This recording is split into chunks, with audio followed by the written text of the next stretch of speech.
Hello and welcome. Thank you so much for joining us. And wait, hey, our guest there we go. Hello, Michael. Hi, Thank you how for are you? coming as well. We have a little bit of a different stream here today. It's going to be somewhat like last week, where, last week we had a panel that was part atheist and part believers, and we discussed is heaven real? And today we are going to discuss, is there benefit to belief? And we've got a good panel here today, and I'm going to let everyone introduce themselves. And Scientist Mel, why don't you go ahead and go first? Sure. I'm known as Scientist Mel. You can find me on YouTube, Facebook, Twitter, Twitch, D-Live, all the places. I have a website.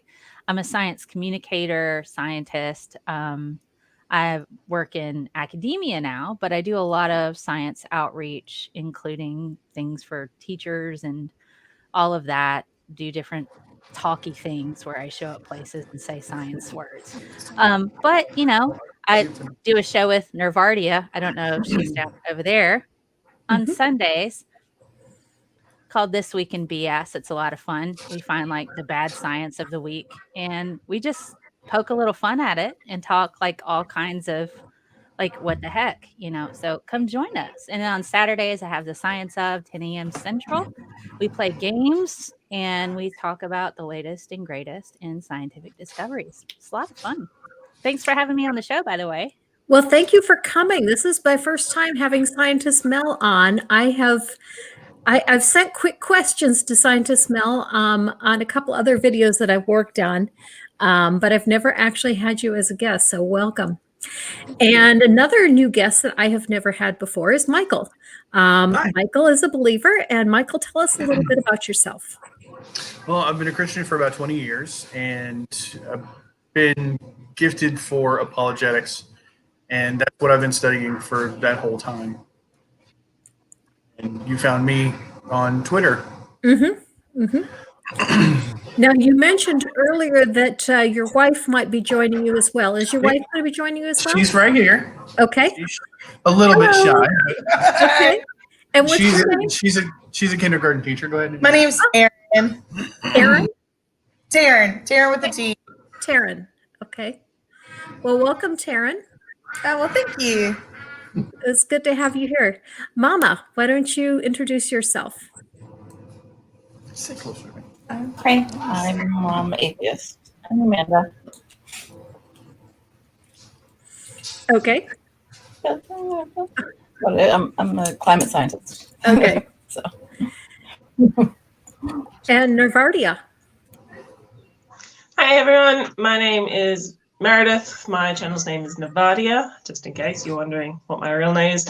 I do atheist and science stuff. Sometimes more likely to be science stuff. I also do a lot of advocacy on things using my scientific background. I am currently doing a university degree majoring in chem and microbiology, so that's where most of my science comes from. But I talk about other things here and there. So yes, come join and watch and like and share and subscribe to all of us. I don't know if Michael has a channel, but if you do, go talk to Michael as well. What does that mean, Meryl? Most of your science you get from there. What was that, sorry? You said you get most of your science from it. From the chemistry and micro. I mean, yes, yes. I just woke up, okay? I'm still drinking my coffee.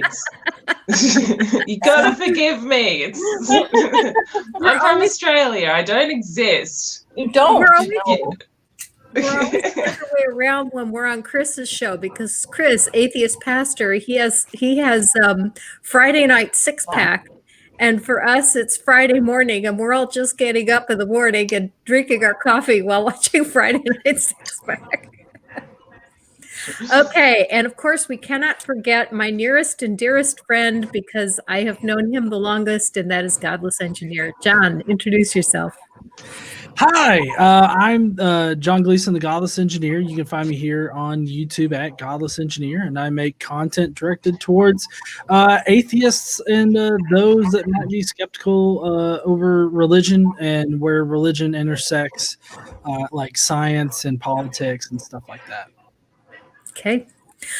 Now, if you're in the chat and you're thinking the panel looks a little unbalanced, I did try to get a balanced panel.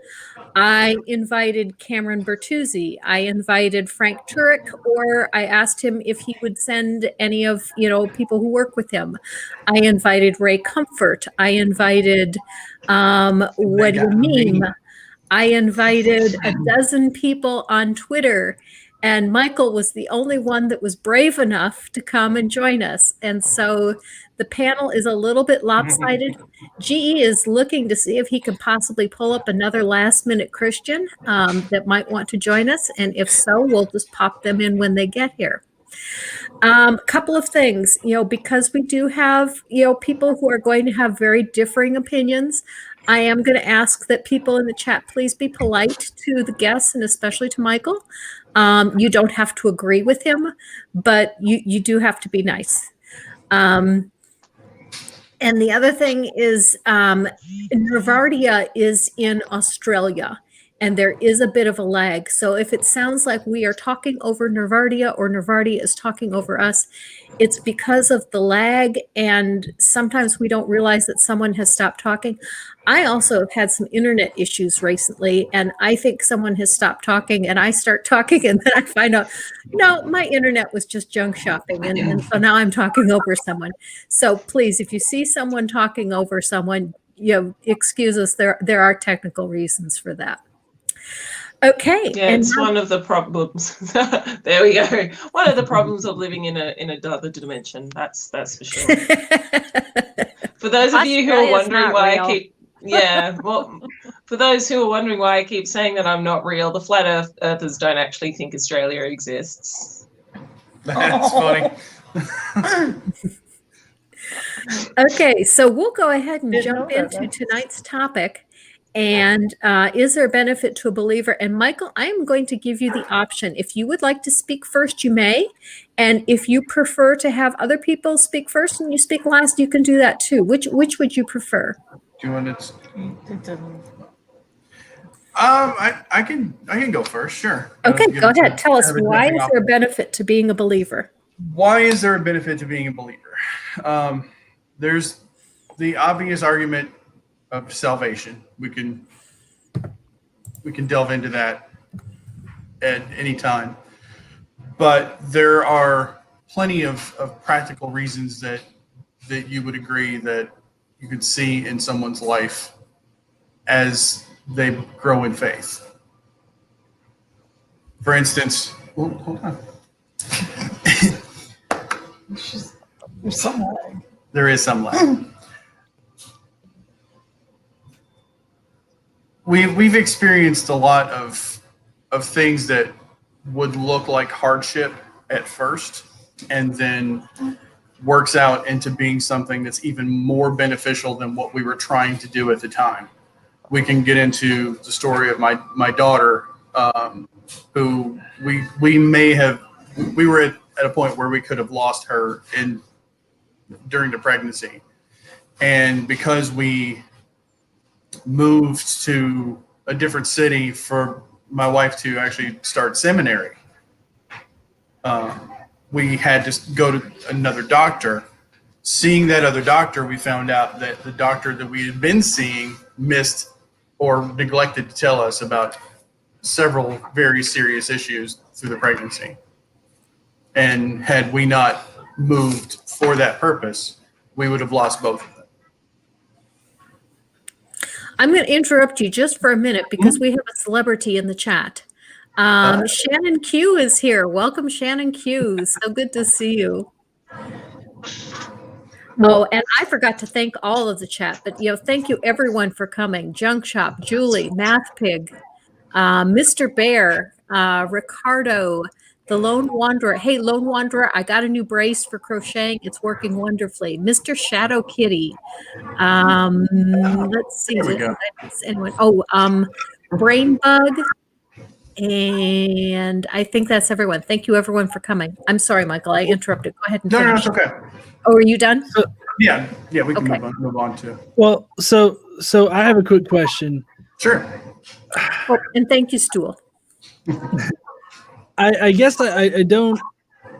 I get why you perceive that to be some kind of, I guess, divine intervention. Is that what you would classify it as? Yes. What about those that don't have that? Like conceivably in the same situation, you also have people that don't know about these certain things and who lose their children, so to speak. So I'm just kind of curious, like, how do you rationalize that, particular situation of you being blessed enough to have that happen, but yet other people simply not being blessed at all, it seems, and their children's dying? It's a really hard question for apologists to handle. It's the most difficult question to give an explanation for, because we really don't know all of God's will. Can I ask a question? Sure. You're talking about salvation being the thing, and I understand that you use that as a way to make you feel like you're a special person, which of course you are because you're a human being. But I work with people with disabilities. That's my job. And I recently had a situation with a client who he's very sweet and he loves me to bits, and I love him to bits as well. And he often takes me to church, but recently we've organised not to do that anymore. And one of the things that he did was he was so worried about me because of my soul, my eternal soul. Mm-hmm. And I want to point out that this guy is honestly one of the sweetest things people I've ever met. He's just gorgeous, he's kind, he's caring, and he clearly cares about everyone who supports him.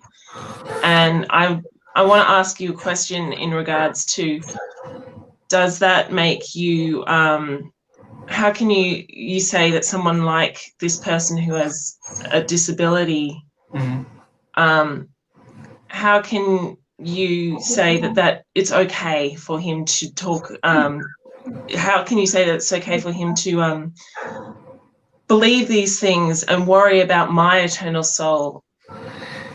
Like, I don't think that's particularly fair, especially since throughout his whole life, he's had a lot of trials and tribulations. Like, don't you think an all-loving God would have gone, okay, don't give him his disability, don't punish a person for not believing? Like, that guilt that was given to him and that fear for him. Yeah, do you know what I'm trying to ask? Like, I think I understand what you're saying. How yeah. In his situation, he can still feel compelled to share the gospel with you. Is that what you're asking? Well, no, I'm trying to ask is, how could a God who is all loving, all powerful, all kind, all caring, give a person with a disability the fear of someone who he loves to bits, an eternity in hell? I also have another client who is extraordinarily religious, and he's been struck down with MS as well, and he can't even raise his arm up to his nose to scratch his nose, and he's got a strong disability. How can you connect those two? How can you see people who have such strong faith in God and someone who has given up so much of their lives for God?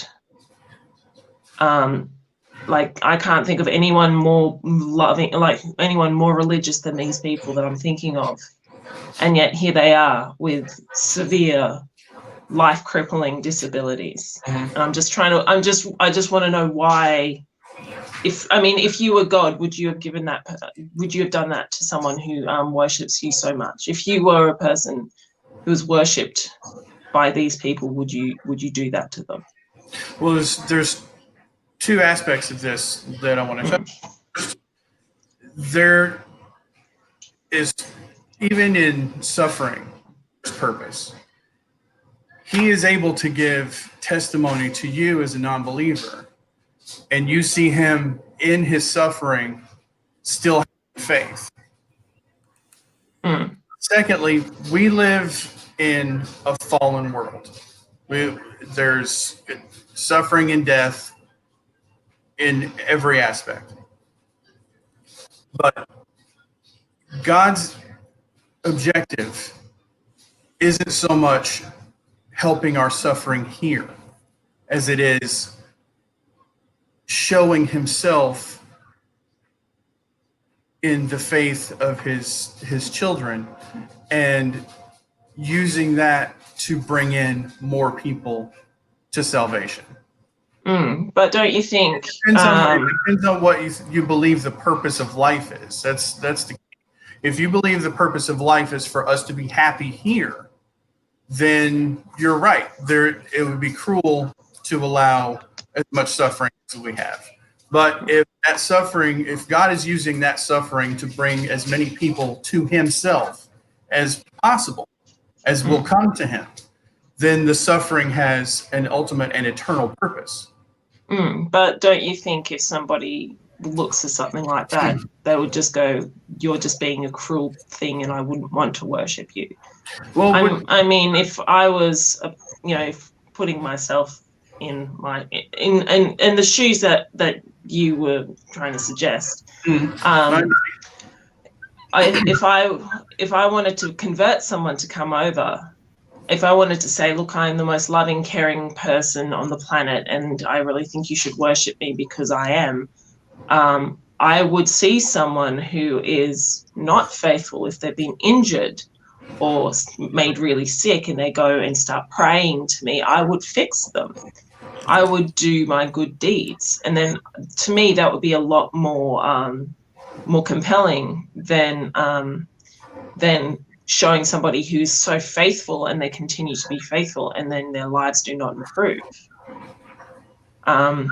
Like, for example, and I can think of many, many people, I think most people in the chat would agree with me that my life improved a lot when I stopped believing in God and stopped worshiping God. My mental health got better. A lot of things for me got better when I stopped going to church, when I stopped believing in God. So in that case, isn't that a little bit contradictory to try and make someone to come and believe in you and worship you by making their lives worse while they were believing in them? Again, the issue is the perspective. What is temporal suffering is temporary. Even unto death, temporal suffering is temporary. Being separated from God eternally, that never ends. If you stand on his side of the fence and you look at his creation the way he's looking at it, trying to bring as many people to him as will come. Because you're right, there are people who are going to reject his plea to repent and come to him. But can I ask something? Why though? Like, why is that the ultimate goal? That every I'm going to go with just humans in this case. Every human in the universe, it's just about getting to him, giving their lives to him. Why? What you wanna? Because you said the ultimate goal was to be brought back to Christ or to God. Brought back into right relationship with God, yes. Because he's the one that created us. He's the one that designed us. Okay, So so Everyone is. my child, I have a Mhm. 16-year-old son. He should now, because I gave birth to him, he now owes me his life. He should serve me and bow and scrape and worship me for the rest of his life because I gave birth to him. I'm sorry. What was I'm not sure I heard your whole I statement. asked. That's this. I have a 16-year-old son. So because I gave birth to him, then his life is now mine. Therefore, for the rest of, well, at least my life, he should be doing everything for me and bowing and scraping, and it should all be about just me.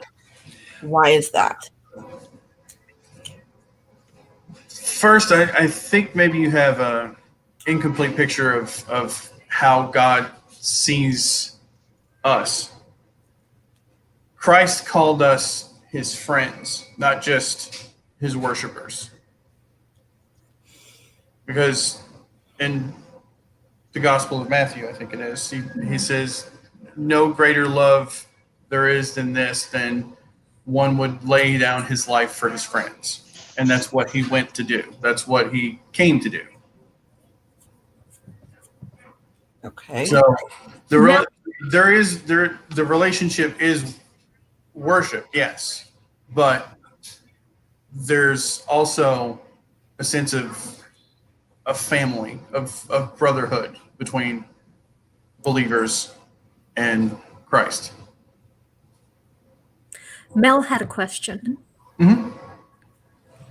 I have a couple questions.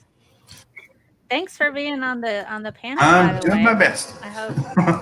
I have to say, this is the first one of these I've ever done, so I'm probably a lot more nervous than I look. Oh, it's okay. Mhm. Yeah, I'm more of the science side of things.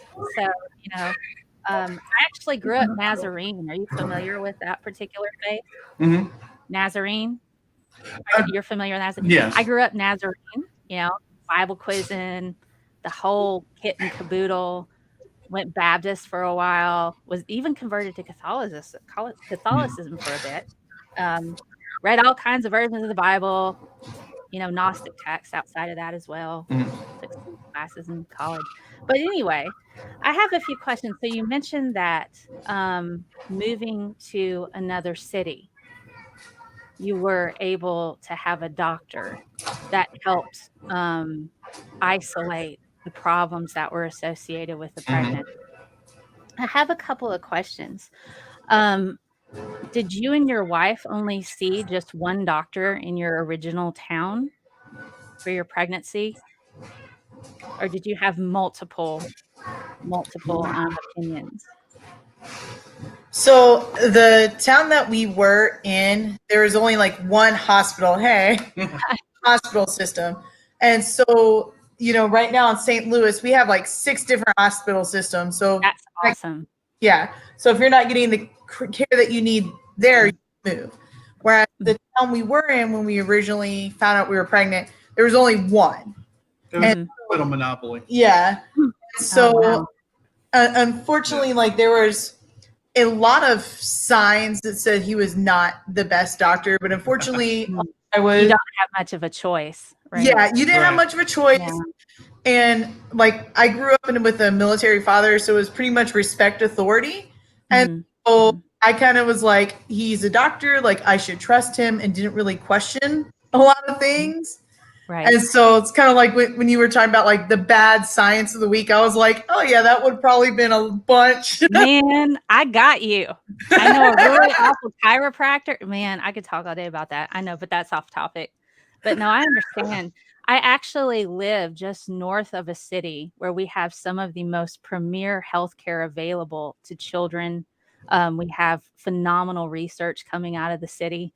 And the thing is we also have zip codes where the infant mortality rate rivals that of a third world country. And it's highly religious areas, coincidentally, extremely religious areas. And these women bury their kids in their backyard. So they're stillborn and they have babies in their house. There was a whole expose done with that, to the point it was so bad about 10 years ago. The state had to put funding in to try to help this one zip code. India had a better mortality rate for their babies than this one zip code in the United States. So that's kind of where I'm leading with that question, is kind of, access to doctors, access to that sort of thing. Is it really so much that, okay, I got a job and I moved to a better city, or I got in a better position to where I could afford healthcare? I'm not a religious person anymore, but I used to have 4 jobs and 2 days off a month. I couldn't afford healthcare. I cleaned toilets for a while, but I worked my butt off. I did that. That wasn't something that was given to me. I still have a giant student loan and I'll be paying on it until I die. But I understand. But that's kind of where I'm getting at. And it's kind of interesting because, my mother, when she was brought up again, Nazarene church, she miscarried prior to me. And when she was in the hospital, the women of the church came to her and said, "What did you do to God to make you lose your baby? What did you do?" They did this to her. And so that is my upbringing in the church. That's my background is, if I don't do these things, God will punish me. And that's a lot of the mentality. But these particular areas where we have such a huge mother mortality rate, in addition to the infant mortality, in a premier city where the rest of the world gets technology from them for medicine, how do you navigate that? What, do you think maybe it's access to resources more so than, maybe, what do you think? I just really, I'm not trying to upset you. I'm just really curious, because that's always been kind of in my mind too. And I'd really love to hear what you have to say about that. So, I think I'm trying to go process. Bear with me. It's kind Take your time. I'm happy to talk with you. It's all right. So just to kind of want to clarify, I'm making sure that I got everything. Yeah. Are you asking, like, do you believe that the access to the best medicine impact? Was it so much that more so than the miracle of moving? Because you could have moved for any other job. The fact that it was seminary, I mean, I work at a college now, and I get to help a lot of these people that are 70% poverty line. So I see what they go through. So it's like, so how do you rationalize that it was a miracle and not just having access to more resources that you didn't have before? Well, a lot of it is one, because I tend to come from a more scientific, because I was an atheist before I became a believer. So I tend to have more of a, I guess, like a scientific, analytical aspect to it. And so I mean, I will be honest with you, I do think the fact that the town we did live in was smaller. It was a more what you would say is like a more like a country town. So I do say that probably played a big part of it, but a lot of it is seeing that one, God does not promise that we will live a life without suffering. When God created the world and in creation, Adam, when he made Adam and Eve, they were in perfect harmony. They had that perfect relationship. And when they followed the serpent, when they ate of the fruit, God did say, we're going to kick you out of the Garden of Eden. You're going to have suffering now. And so a lot of it is God doesn't promise us that everything is going to be okay. There's going to be times in your life, for instance, like I worked for an organization and I called out some practices that You can just say it. some racist practices that were going on. And there was a group of us that kind of spoke out against it. And in 1 month, we were all fired. And so seeing that, that God doesn't promise us that we're going to have, everything is going to be peachy, but he's also not one to, He doesn't abandon us. yeah, he doesn't banish, or he's not a God who sits down and says, well, I'm going to punish you. Like, because of your sin, I'm going to do, I'm taking away your child or whatnot. Right. Well, he kind of Yeah. does do that, The however, church- in the Garden of Eden. A little bit. He does. Yeah, he does actually do that. He does punish you for doing the wrong thing by him. Like you've got Sodom and Gomorrah, you have the Garden of Eden, you've got the floods, you've even got the guilt that you've been given by the sacrifice of Jesus. He has on multiple occasions punished humanity for the crimes of some. I mean, if you think about it, do you actually think Adam and Eve were well treated by God? If you consider that they, if you think about it, the whole idea with the Garden of Eden is that they disobeyed God, but at the same time they didn't understand what the good and evil was. They ate from the tree of the knowledge of good and evil. So they might have been infants. They might have been 3-4 years old. Like what they were doing was they were just going around looking at things and discovering things, and God said, don't do this. And what's the easiest way to make a toddler do something? It's by telling them not to do something. Before you answer, I want to tag something on to Nervardia's question that goes right along the same lines, and that is that the fall of Adam and Eve was planned by God before he created the world. Because God had planned the whole plan of salvation before he created the world. And so he set them up for the fall. He planned for the fall and he set it up so that that's what had to happen. Is it even possible that Adam and Eve could have made a different choice? Yes. Could they? How do you know? Because, if God's inalterable plan was that they were to eat that fruit and sin, that was his plan before he even made them. How could they possibly have altered the inalterable plan?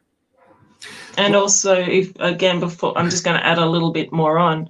I mean, if you're going to do something, if you're going to put a kid in a situation that's going to be dangerous, what do? Is you mitigate the danger. I mean, that's why we have protective coverings on oven doors. That's why we have child safety locks. That's why we do all of that. But God put the tree with the forbidden fruit in the middle of the Garden of Eden. Like, why didn't he put it on a giant mountain 500 kilometers away? Good omens. That's all I'm saying. Good omens. Yeah. If you sit and have a good think about the story of Adam and Eve and the Genesis story, you'll start to notice there's a lot of the blame has to be laid at the feet of God. It's funny we would bring this up now because our church on Wednesdays for the last 6 weeks, we've actually been studying the fall. We started in Genesis 1, and we're all the way up to right after they ate the fruit. And if you look at the scripture carefully, you know that you'll understand that the blame is on Adam and Eve. But on Adam, because the first thing that we got in creation is free will. And free will, it's two-sided. Free will is two-sided. One, we have the option to not obey God. All of us do. But the other, free will allows us to freely love God.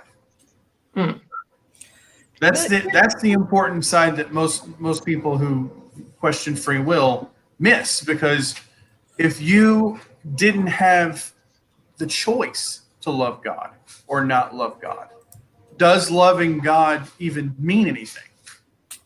And I would submit to you it doesn't. And that's the reason we have free will, is because we can freely choose or reject him. Otherwise, he just made a bunch of robots.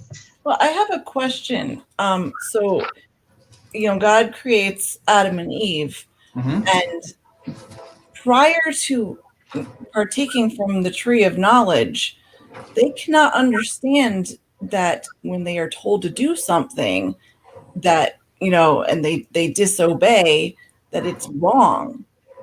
Okay? Well, no, God warned them that if they ate of the tree, it doesn't they matter would surely die. But it doesn't matter if he warns them or not. They don't have knowledge to understand what is right and wrong.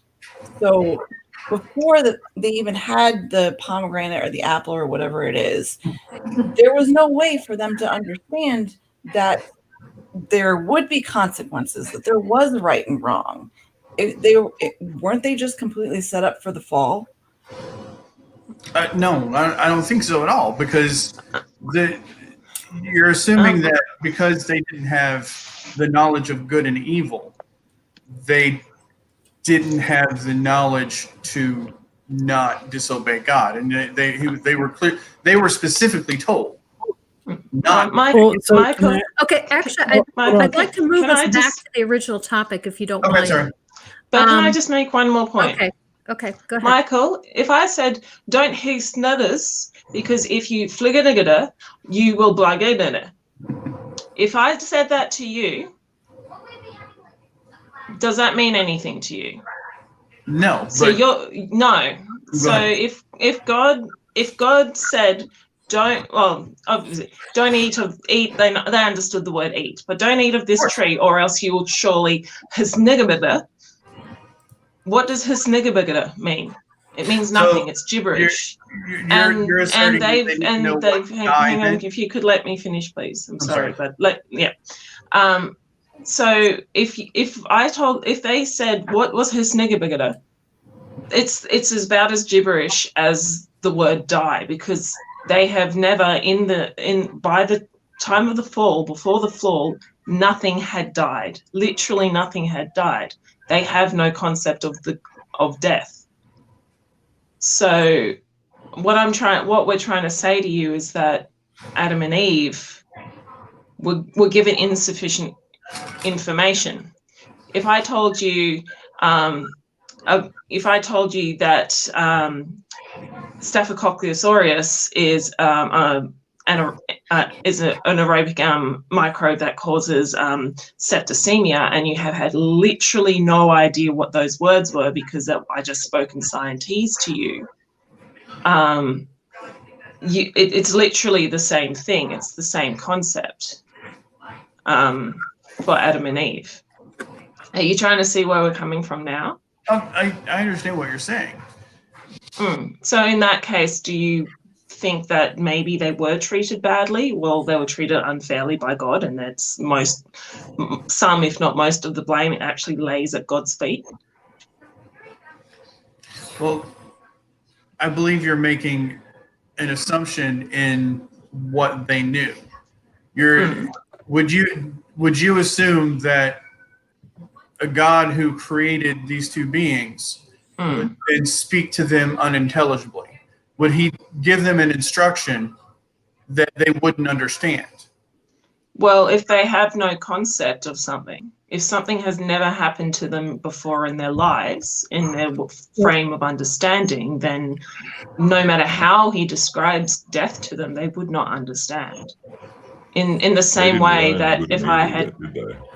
Yeah, in the same way, like if I had never, in the same way when the people from from Europe came to Australia, if they had tried to explain what a platypus was, they had specimens of a platypus and sent it back to England, and they thought it was a hoax because they had never experienced, even though they sent over information about them. They didn't believe that it was a thing because they'd never experienced a platypus before. And it's the same sort of concept. Adam and Eve had never experienced what death was. True. I think GE wanted to say something. Sorry about that. I derailed the conversation. No, it's fine.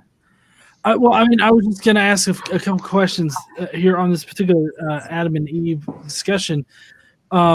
Michael, prior to eating the fruit, did Adam and Eve know good and evil? No.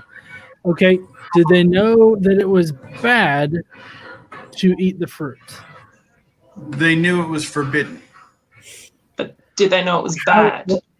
But bad. Like how do they understand like the concept of it like being bad, or that something that God wouldn't like, or that it's something that God has ordained not to happen, as would be indicated by the designation of bad or immoral or against God's will? How would they be able to understand that without the knowledge of good and evil, or right and wrong, or good and bad? Well, I'll refer back to what I said before. If God spoke to them in an intelligible way and told them not to do something, they had the free will to do it, or to listen or not to listen.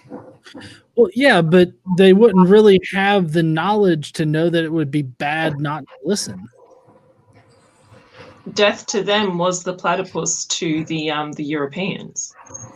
It was nonsensical, as I said to you earlier. If I told you to do, if something happened, or if you did something you would have forgiven it, then it literally is nonsensical. It was nonsensical to them. Okay, Because let's move back. Let's to our go back. original topic. Sorry. Which was is there a benefit to a believer? And there is one particular topic that I wanted to bring up because I've seen it come up from a number of particularly different, especially of evangelical Christians, who are urging people to ignore the scientists when it comes to the pandemic. And this is where I see the biggest detriment to being a believer, is because they are fed this idea that we shouldn't trust scientists. Scientists are atheists. Therefore, this pandemic has come, and a lot of Christians are saying, ignore the scientists. Go ahead and go to church. Don't wear your mask. Don't social distance. We can do whatever we want, and God will take care of us. What's your thoughts on that, Michael? You have something to say? So I'm going to pass it to her. She took a deep breath.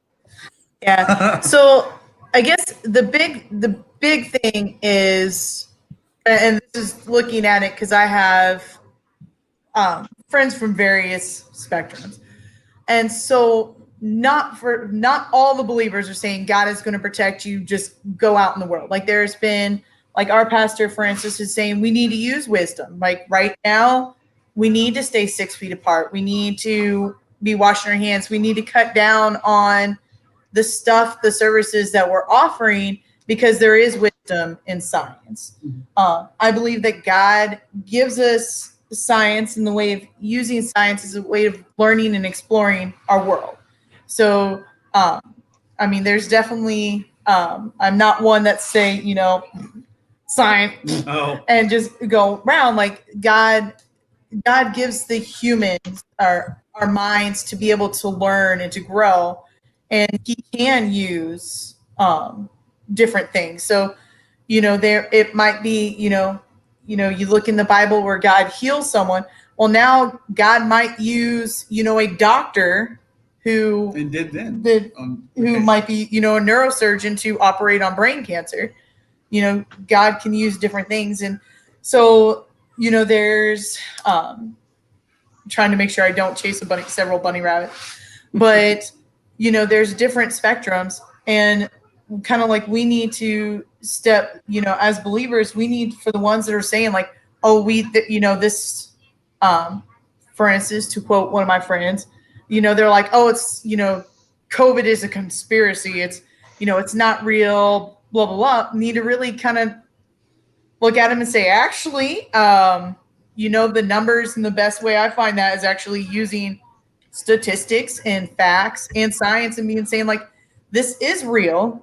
God is I believe that God is in control through it all. And there's been some amazing, wonderful things that I think have come out of it. Like mainly I'm thinking like with a lot of the animals, for instance, that are kind of making a rebound in areas, the sea turtles. That's my daughter's been fascinated with those. But I think we as believers need to step back and say, God gave us a brain to use common sense. Right. Good, very good. That's a very good answer. Yeah. If I could cut in real quick, Sure. I'm wondering, how do you resolve Proverbs 3:5 with this particular view? Because it seems to be very counterintuitive to what the Bible actually says about this particular subject. Proverbs 3:5 says, lean not on your own understanding and trust in the Lord, is basically what it gets at. So I'm just kind of curious, like, how do you reconcile that with this view of using like scientific findings and scientific consensus about this particular like subject area? So you're referring to the verse of lean not on your own understanding, in all your ways acknowledge him, and he will direct your paths. Yeah. That verse. So as my wife said, God has given us minds to understand science, understand how he has designed creation. In that verse, it's not coaching ignorance as much as it is trusting in him to direct your life, your future, what? And no, you keep going. Oh, sorry. So, I mean, would that mean that if your future is to die of COVID-19, you should just accept that as your future? No, of course not.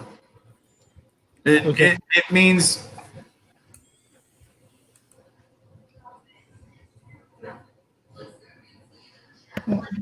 sorry. I'm sorry. I'm distracted by what she's writing over here. Everybody different, have a personal meaning, I'd imagine. What was that strange? Something personal to each person. Like each person with their belief, they can interpret that, in whatever way that'll lead them. They can take it. If that's a nut job that wants to die of COVID, they will use that as the same excuse. And somebody else might use that same excuse to become a scientist, as you say, cure cancer or whatever, something like that, But it does leave it open to your own interpretation.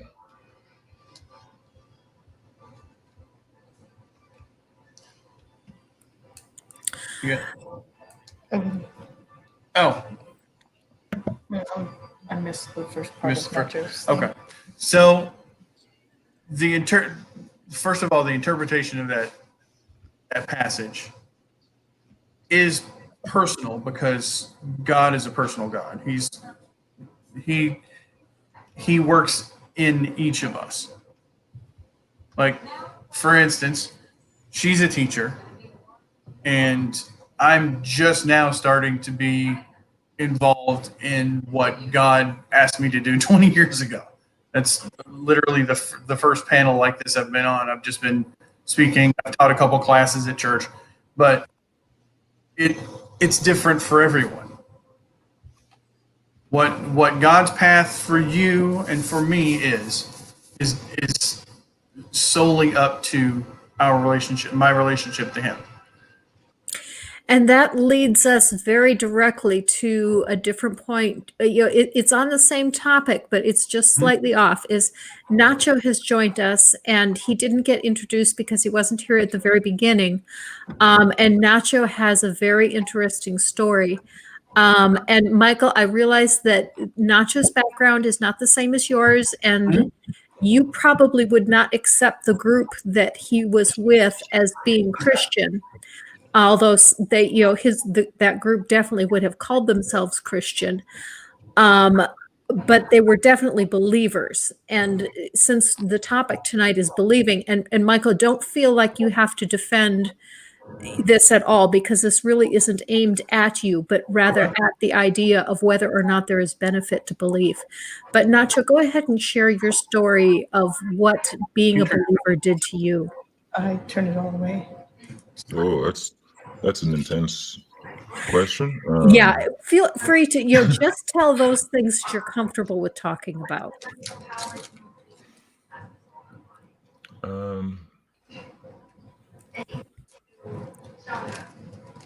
I got to admit, I didn't anticipate this, so I haven't really thought through it all. I'm sorry. I shouldn't have caught you off guard like that. No pressure. But anyway, in case anyone doesn't know, I'm Nacho. I sort of do Nacho witnessy things. How's it affected me? So is this just in general, or just for Michael's benefit? Nacho was a Jehovah's Witness. Okay. Man, that hearing just the pain and the struggle to even articulate what you went through, Nacho, I completely understand. Well, it's difficult with the context too, because I did come into it a bit in the middle, so I'm like I can't give a whole life story or anything, so I'm a little lost on that end myself. Okay, well, we'll move on to another topic then. I'm sorry, I should not have done that. When I saw you in the chat, I know what your story, well, I know a little bit of your story, and that's why I thought, hey, that would be perfect for this topic, but I should not have put you on the spot like that, and that is my fault. So we'll go back to just talking in general more.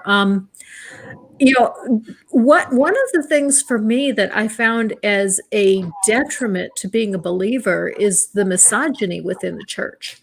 And I was a mainstream believer, and having been married to a man that was military, we moved a lot. So I was a Baptist, I was a Presbyterian, I went to a community church, I went to a Methodist church. We went to a lot of different Protestant churches, but they were all Protestant evangelical churches.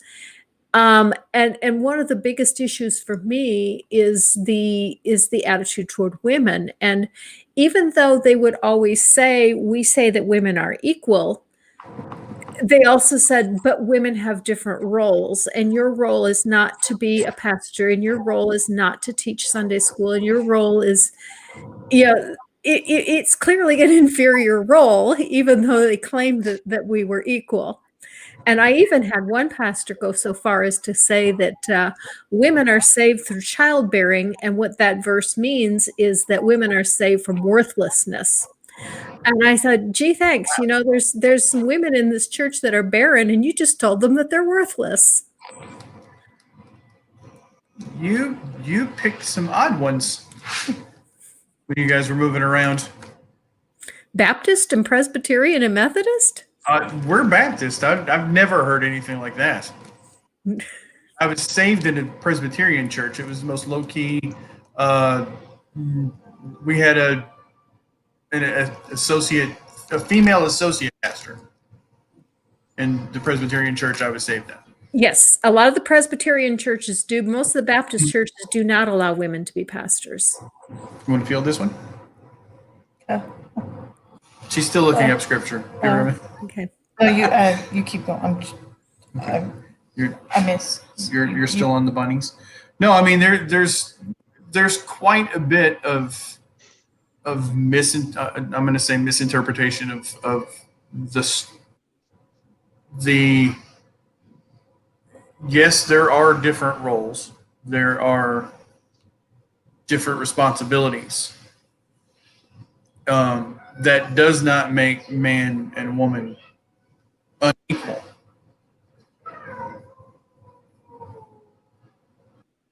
We just have different responsibilities in the body of the church.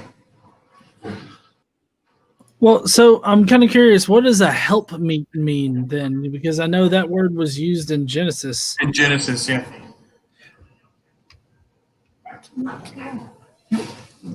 You're in the Bible scholar. I just have to say, Michael, you are doing really, really well. You must feel ganged up on by us, and I just want to point out that we're trying to be friendly. We're not trying to attack you. No, I appreciate that. Yeah, and it's no, you're doing a really good job. It's been fine, especially for me being, this is the first time I've ever done. This is intimidating, and you are doing a really, really good job. So, massive congratulations to you, by the way. And you are very brave to come in here when we couldn't get it. No, you're doing a really, really good job. Will I be able to? So I'm gonna play. Oh, sorry. I was gonna play the Christian advocate for a minute. Okay, so I think there is some benefit to belief. Having been a person that relied heavily on my faith, I grew up practically in poverty. I know how that feels. Single parent home. Abusive dad, ran out on us, all kinds of stuff. Just, I actually had, I talk about this sometimes. I have sleep paralysis. Yeah, I have sleep paralysis. Not just me, but my sister and my mom. Okay. So all of us having sleep paralysis in the same house with a turbulent family. Okay. From a turbulent father, that sort of thing. We went to church all the time. Nobody knew at the church what it was. They just told me to pray, keep a Bible in my bed. And I had no idea what it was until I got well into my adulthood. And so I have wrestled fire elementals in hell. I've had monks all around my bed praying for me. I've had them sitting on my dresser. I've had demons banging on my window. I have seen all kinds of things through my sleep paralysis. And I thought this was a thing that God was doing that I needed to experience in order to express the reality of that to other people. And so I thought, I'm being chosen to go through this so I can express it to other people. And so in a very tumultuous time in my life, I was picked on in school. I had all kinds of eating disorders, cross spectrum. So I had a very, hard upbringing. Okay. And so I held on to belief even into my adulthood, where I had 2 days off a month and I still had sleep paralysis. I would have prayer candles in my house. It was a great deterrent for people that I didn't like because they thought I was weird. So they were like, she worships Satan. Let's get out of here. So I'm just like, this is fantastic. All the awful people are terrified of me. I love this. And so people, and I lived in a house 2 doors down from a crack house for a while I was working too. So it's like, I have been there. And so for me, belief was a coping mechanism to help me get through every single day. And to that respect, it was beneficial for me because it helped me until I could learn how to cope with everything that was going on. And that took an education. That took me bettering myself in other ways, going to the doctor and learning what it was that I was going through. And so I recognize that there is some benefit to belief, particularly if you don't understand the turmoil that's going on in your life and why it's happening to you. So I just wanted to say, I get that. That's all. One other benefit that a benefit that I found to belief, and the one thing I kind of miss a little bit since I left the faith, is the community. Going to church, there is a sense of community, and there is, people coming together to support one another when there is a time of crisis. And I still find the same kind of support within the atheist community, but most of my atheist friends are people I know on Twitter or on YouTube, and they're not people that I can see in person like I could people at church.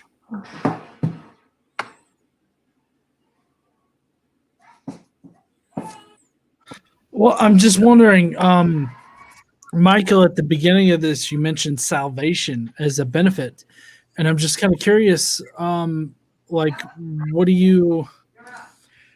what makes you think that we need salvation in the first place? Well,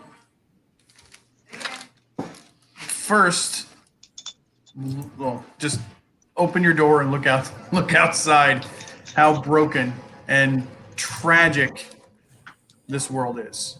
How under such horrors, and much of it from the choices of mankind. Can I interject really quickly? Well, I mean, that's always happened though. Like the horrors that we see today is nothing compared to like 400 or 500 years ago. So, I mean, but also the horrors that exist out in the world today are not representative of what I do in my personal life or how I conduct myself in general.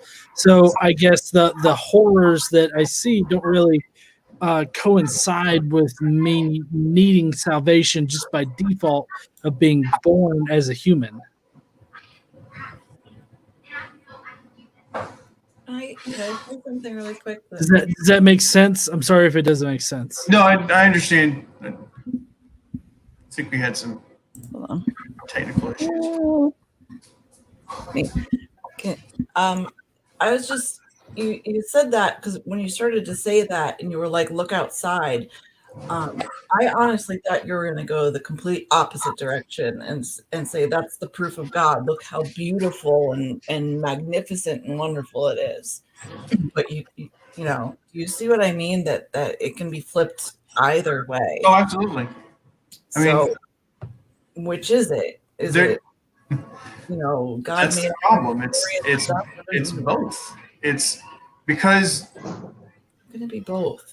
Man is inherently sinful since the fall. Why? But if God made everything, why did He create this sin to punish us? Like, why even make it? Did He want to punish us? Was that the plan? No. Remember what I said before about how important free will is in this economy, in God's economy. Michael, I have a question for you. You've got kids, you said? Yes. That's right. Okay. Have you given your kids a toy before? Oh, more than. Have you ever punished them for using said toy? Taken away. Yes. Have you ever we punished them for using it, for playing with that toy? Oh, playing. Yeah. Yes. You've punished a kid that you've given, like, in the sense of like, here's a teddy bear, and then the kid runs around with the teddy bear, not hurting anything or doing anything wrong with it. But you've punished them for using the teddy bear in the way it was meant to be used. Have you ever done that? There have been toys that we've had to punish, but have you at the wrong time? Have you ever punished your child for using a toy in a way that it was meant to be used? So, for example, let's say you gave your child a piano, like a toy piano, and at a certain point, your child's just playing on the piano at the right time. They're not making any noise. They're not running around after their sibling, bashing them over the head with it. They're just using the toy in the correct time, at the correct way, and they're not doing anything wrong with the toy. Have you ever punished your child for using that toy? Do you understand what she's saying? Yes. So in that category, no. No. So why would God give us free will and then punish us for it? See, that's a very good question. So if God has given us free will to make the decision for us to go, I don't believe, and I think this is damaging or whatever. Uh-oh. And then and then he turns around and punishes us for the sin of using our free will. I mean, don't you think that's a little bit wrong? Hold on just a moment. We're having battery issues. Oh no. We just got the alert that you're going to have to get a plug cheater. I think you're doing great, Michael. You really are. You're doing really, really well. These are tough questions. These are really tough questions. I would give you a cookie if I could. So I'm sending one through the internet, and maybe some gold stars for your wife for being such a great person. You're both doing really well. Kindergarten teacher. I used to be a public school teacher, so I completely sympathize a lot with that. So and while you're working on your computer issues, another thing along the line of the free will is the question, is there free will in heaven? And if the answer is yes, there is free will in heaven, then can someone sin in heaven? And the answer is no. And so you go, well, okay, if there is a possibility to have free will, but you can't use the free will to sin, like in heaven, then why didn't God make it like that here, that we have free will, but the free will doesn't include the free will to sin?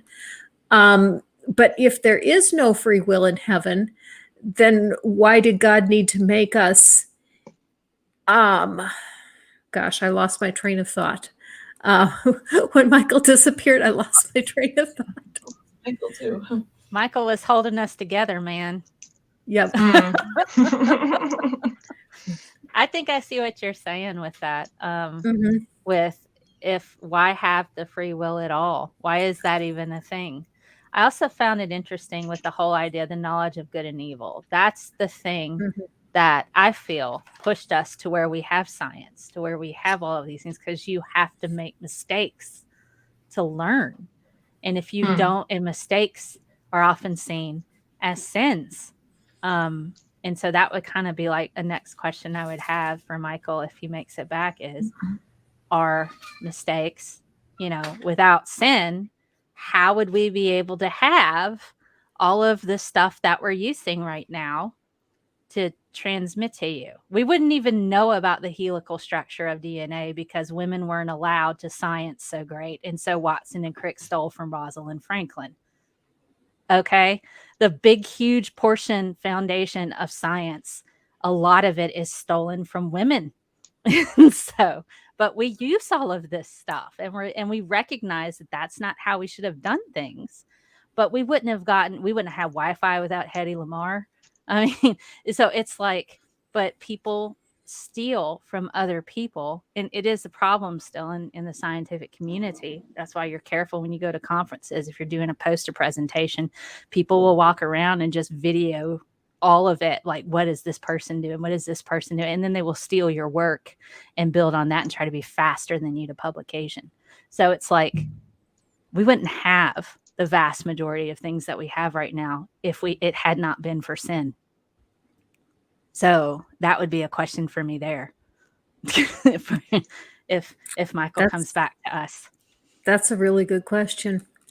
One thing that I was thinking might come up as an issue, but it hasn't so far, is the whole issue of whether or not there is a benefit to prayer. And I've heard a number of Christians make the argument that, people who are prayed for are, they get better faster.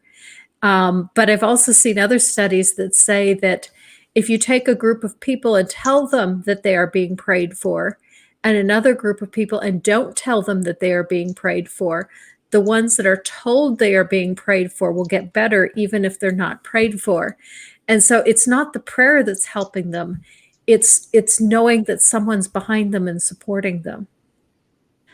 I I've think heard. it's. Well, Oh, so sorry. sorry. There's a study out there that actually does heart patients. It's like a heart patient study. Basically, post-op patients that knew that they were being prayed for did actually far worse than the counterparts that didn't know that they were being prayed for. So, I mean, there's a scientific study out there that shows that the power of prayer actually works in the negative and not so much in the positive.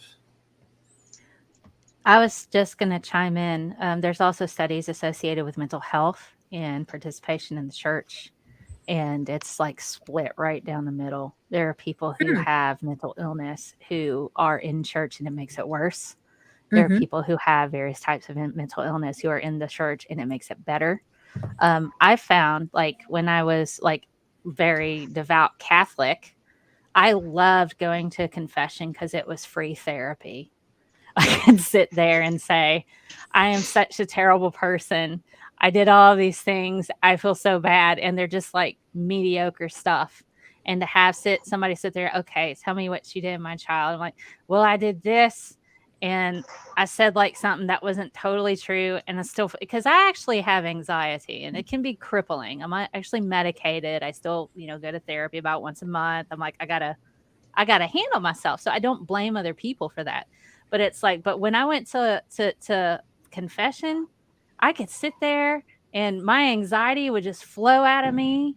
I'm a horrible person. I did these things. Nobody likes me. I just know it and just do all this. And then the priest goes, you know what? It's all right. God still loves you. It's okay. You just go out there. You pray a couple times. I'm thinking about you. So in some regard, just going to freaking confession was my version of therapy for a long time. And it just felt great to have somebody sit there and go, you're okay, man. It's all right. Just go sit down and think about this for a little bit. Try to do better next time. There is some benefit to that. I mean, it did help me when I was going a little bit, but it's not something that I do now because I go to doctors and stuff to manage that. And I'm doing quite well with it. But it's just at the time, like I said, if you don't know what the cause is for the turmoil in your life, it's like confession was great to sit there and just, let your brain vomit all the way out with all the brain weasels that are telling you how horrible you are. It's fantastic for somebody to say, you're okay, man. It's cool. Jesus still loves you. Isn't that great? And you're like, man, yeah, that's fantastic. And you go sit down and you're like, man, I am a good person. So it was just, but you have to buy into that. You have to be all in on that though. Otherwise it's not useful, So I kind of get that. Okay, we've been going for an hour and 12 minutes now, so I'm going to let everyone make closing comments, and then after the closing comments, I'll let everyone have an opportunity to shill for themselves, and then we'll end the program. So Mel, since you're to my right, at least the way I'm looking at the screen, I'm going to let you go first. Do you have any closing comments about the question, is there benefit to belief? Okay. I maintain that when I didn't understand what was going on in my life and the things that were causing certain things to happen, belief was my coping mechanism. It allowed me an opportunity to think somebody was watching over me, somebody was taking care of me, even though I went through a really hard time, big portions of my life. That was a benefit. It was a benefit in having somebody I could just, like I mentioned with Catholicism, being able to just have somebody sit there and say it's okay.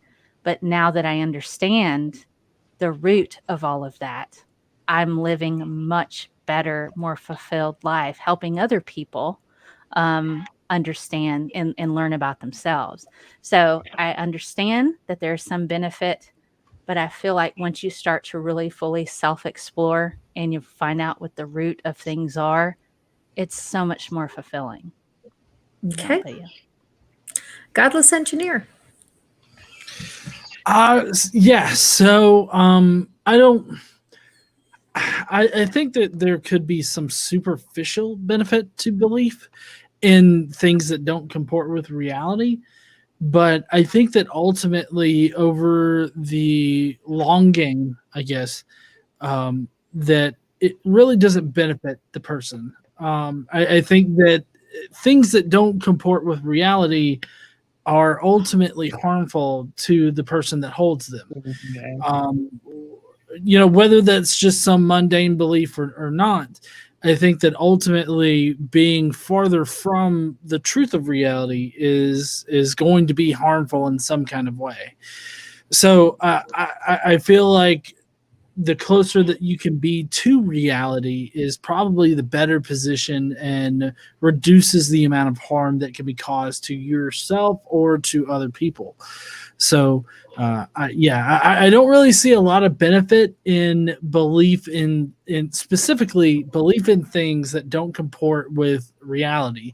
Now, that could change, like somebody's beliefs could change with the incorporation of new information, but for the for the most part, I find religious belief to never comport with reality as far as how we understand religious belief now. Okay. Momma Atheist. I guess I kind of feel the same way mostly. Excuse me.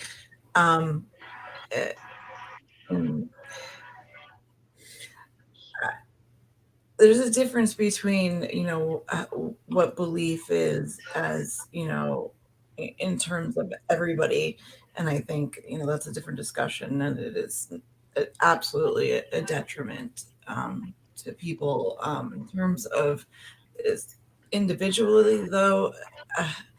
I still think that there tends to be a bit of a negative. We wrestled a lot tonight with,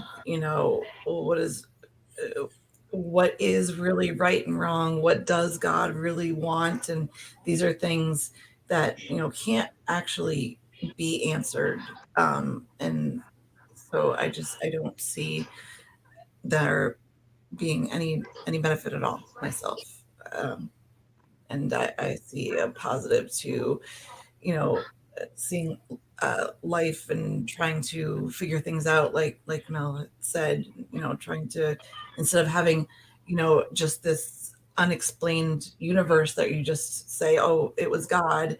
On the flip side of that, you search for truth and answers, and I know you'll want to say that God is truth. That's not the truth that I'm talking about here. I'm talking about just science and reality, and I think there's a lot more individually and as a species to searching for that truth, and we wouldn't be here doing any of this right now if we just laid back and just said, okay, it's just God, as opposed to moving forward and progressing as a species and trying to find those answers and creating the devices we're all streaming on and the ways that we connect with each other. So to me, it's a negative.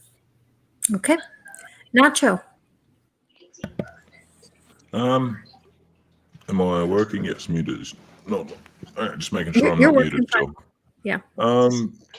I had been doing a show, Atheist Flashbacks, and consistently my guests, who are generally now atheists, talking about themselves as when they were theist, they've almost all consistently said that the community has been the best part of being a believer, the community that comes with church and things like that. And that's a good point. I think that's absolutely fair.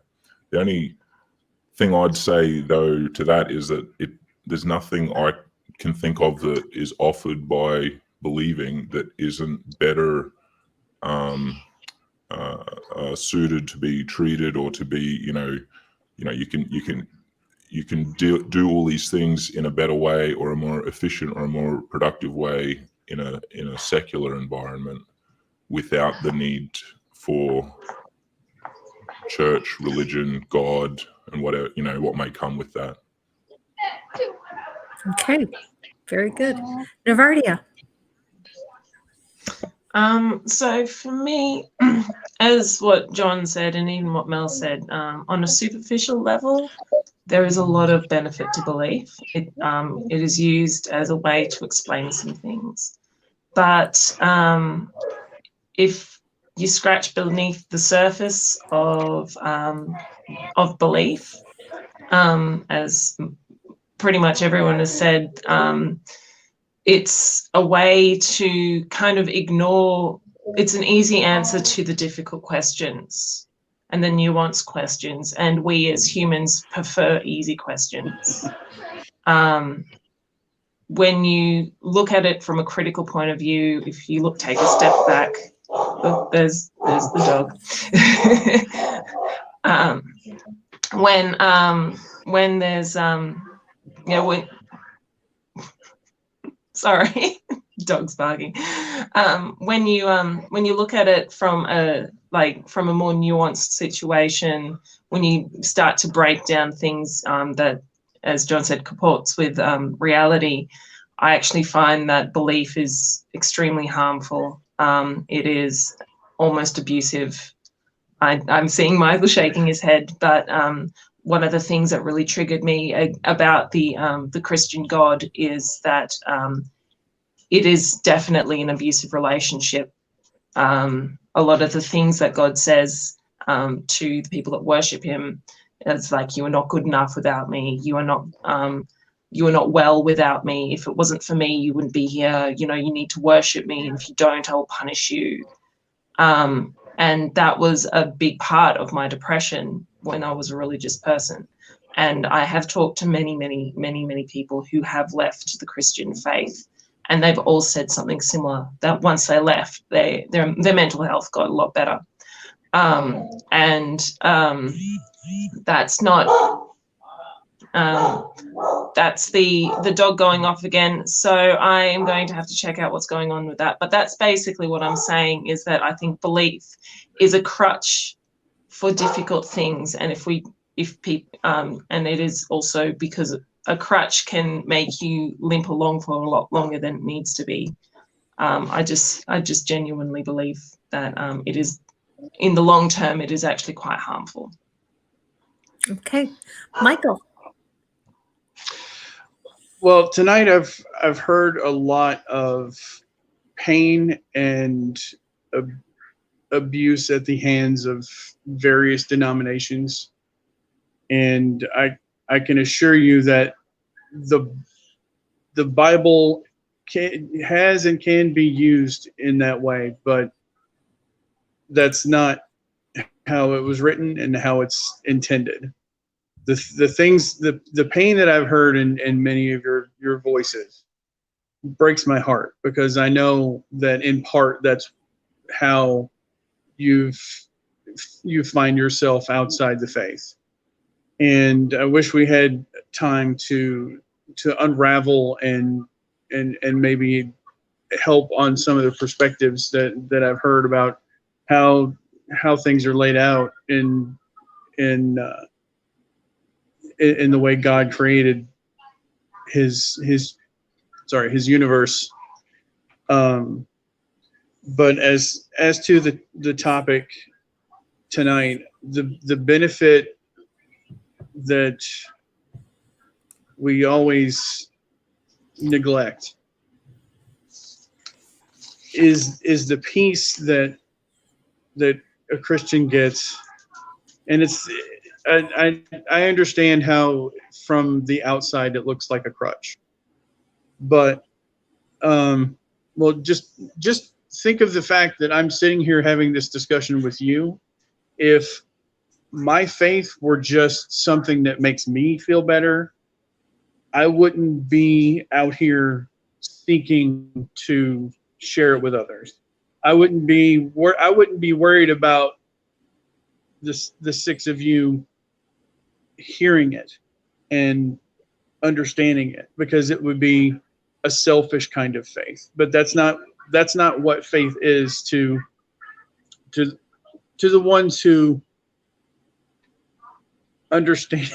I hate to say it this way because it sounds like there's this exclusive secret church, but you have to measure a congregation, a preacher. You have to always measure them against what Scripture says, and I feel like a lot of the churches that you guys have been to didn't do that.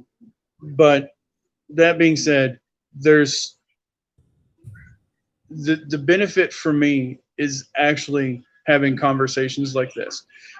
Right now I drive rideshare, and I have more conversations in this arena, in theology and science and philosophy than any other conversation I have. I've had 3,000, 3,500 rides, and I would say at least 25% of them fall on topics like this. And it's my favorite part of doing the job that I do. And I really appreciate you guys inviting me in to do this. And I apologize for the battery issue. Not an issue. We've had all kinds of issues on streams. Okay, would Taryn like to make some closing comments also, or not really? Do you have any, or do you need to keep working? I need to keep working. She's actually working on her weekly curriculum for kindergarten class, so no problem. I think she's moved on. Okay. You can say goodbye at least. Yeah, well, thank you guys for having us. You're welcome. Thank you for coming. You've been really good. You've been strong and courageous in doing this, because I know it is not easy to face so many people, and the people in the chat also are not on your side either. But it's always good to talk about both sides. Right. I'm on your side, but it's like a different perspective. It's like, I want you to be healthy and happy, wear a mask, wash your hands, be safe. That's okay. I'm on your side. And I also want to say that I have no intention of deconverting people. If somebody genuinely has a good time and finds great belief and love and happiness in their beliefs, then I'm not going to take that away from that. And that's been a mission of mine. If I was going to deconvert somebody, I would be probably one of the most hated people I would know. And but I would like myself if I did that. And I would hate myself for it as well. But I do hope that we can start asking questions about. We need to start asking questions to make us think. I don't want to give us unsolicited advice, but I'm going to. Michael, I do strongly suggest you listen to counter apologist arguments and understand where they're coming from. It's actually part of my study. I only recently felt comfortable doing that in the last 2 or 3 years, looking at counter arguments as a way of sharpening my skill in pulling them apart and figuring out. Have you learned about logical fallacies? Yes. Have you really? Yeah. So are you good at picking them? Not as well as I should be. Because also apply that to your own arguments as well. Oh. Yeah. Okay. For me personally, I would say that I also saw some benefit to belief, obviously, since I was a Christian for 42 years. And as I said, the community was probably the biggest advantage for me. But I have been much more mentally healthy, like Nervardia, since I have left the faith. Because one of the biggest issues for me was constantly telling myself that I have no wants, I have no needs, I am nothing without God, and trying to say that my life is to be centered on my husband. I am to serve my husband, and whatever he wants and what he needs comes first, and anything I want or I need must be secondary to what he wants. And it is so much more freeing. And I wrote to a couple of people about this. When my youngest went off to college, it was the weirdest feeling in the world to walk into the grocery store and look at the cookies and say, what do I want? It's the first time I've ever looked at cookies and said, what do I want? And so that was kind of strange. But the thing that actually made me leave the faith wasn't any of that. It was for intellectual honesty. Once I started finding mistakes in the Bible, and once I realized that the Bible wasn't the inerrant word of God, I just couldn't believe it anymore. And so that's why I left, was for the intellectual honesty. Okay, let's go around and let's everyone have a chance to shill for themselves. And once again, we'll start with Mel. Okay, so you can find me on Scientist Mel. You can find me scientistmel.com. That's my website. I have articles, resources, as well as merch there. You can check that out. I'm on youtube.com/scientistmel. I do Saturday shows, 10 a.m. Central, the science of, and I have games Friday nights. I've been doing a couple of times a month. It's self-isolation shenanigans. And it's open to anybody who wants to hop in and be part of that. Momma Atheist was on there one time. Her team won for the first episode. It's great. It's just cheeky fun. We make fun and poke fun at the latest news and stuff. And so there's that. And then on Sundays, possibly changing Fish in a barrel. For real. I do This Week in BS with Nervardia. Last Sunday was a really good episode. Racism is real, guys, and so is COVID-19. We're talking about the problem with propaganda and platform, as far as people with large platforms pushing propaganda and why that's a problem and how is it that people fall for that. So we talked about that last Sunday. So do check it out. I'm on Twitter. You can hit me up there. You can call me whatever you want. Just don't be rude, because I just won't listen. So there you go. Okay, very good. Mama. Totally true, because you won't listen, but you'll certainly clap back. I have done that a bit. Yes, you have done that in defense of me, which was awesome. Have, yes. He never sorted if he was the monkey with the smaller testicles or not. He never clarified. No, he didn't, and it was unfortunate, but I think we knew. So I think so. Mama, do you have anything you want to shill for? Tomorrow is one of Dave's critical questions at 4:30 Eastern.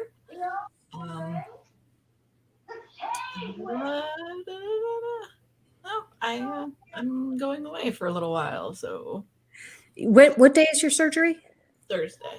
Thursday. Okay. So I don't know how long I'll be gone for. We'll see. Okay. But thank you so much for having me. Thank you for coming. Nacho. Yeah, not your witness. I kind of sometimes do not your witnessy things. I'm sure you can find me pretty much everywhere, here, there, and anywhere. She just got Yeah, I'm good at shilling myself like that. Okay. Nervardia. My name's Meredith. My channel's name is Nervardia. I do science, advocacy, the occasional atheist stuff.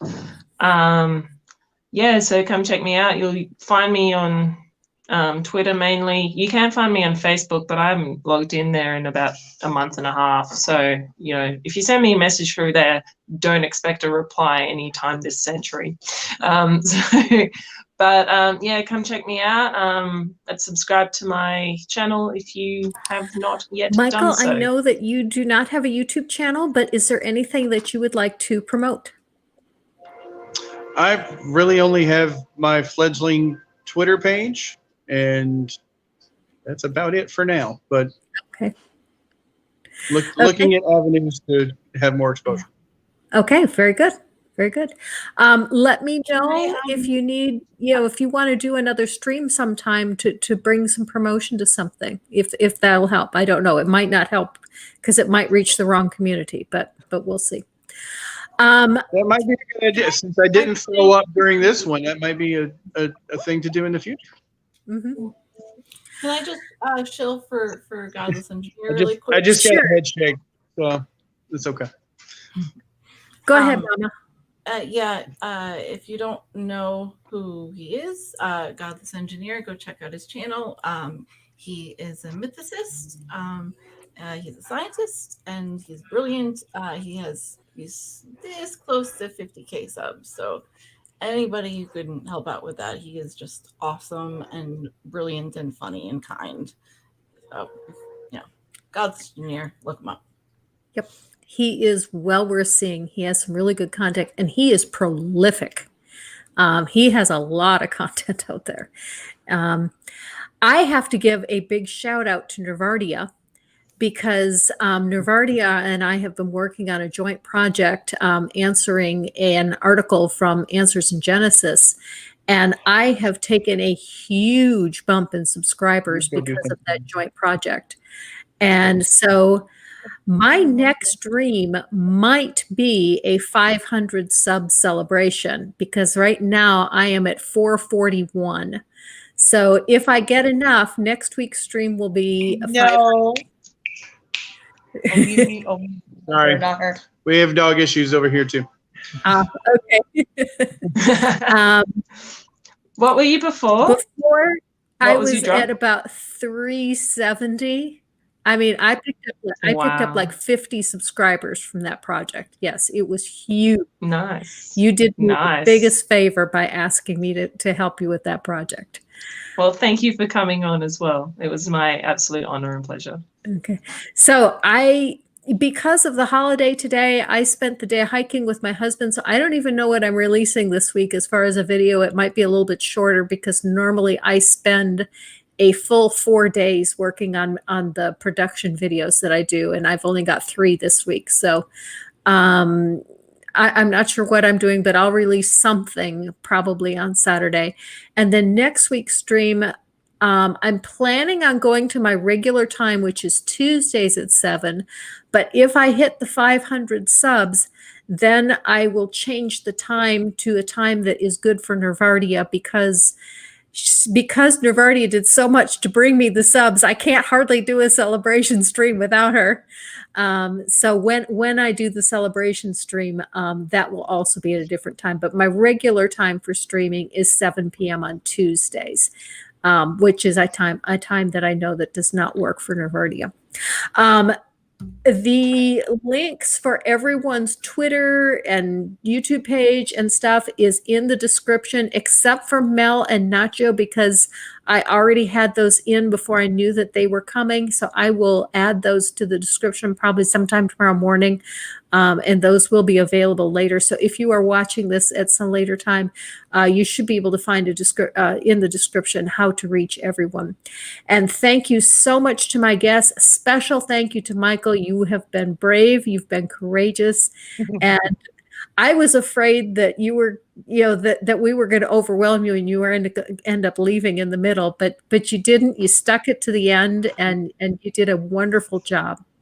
And thank you to everyone in the chat who's come to watch the show. Thank you so much. And everyone, just stay safe from the virus and live your life. Bye. Bye.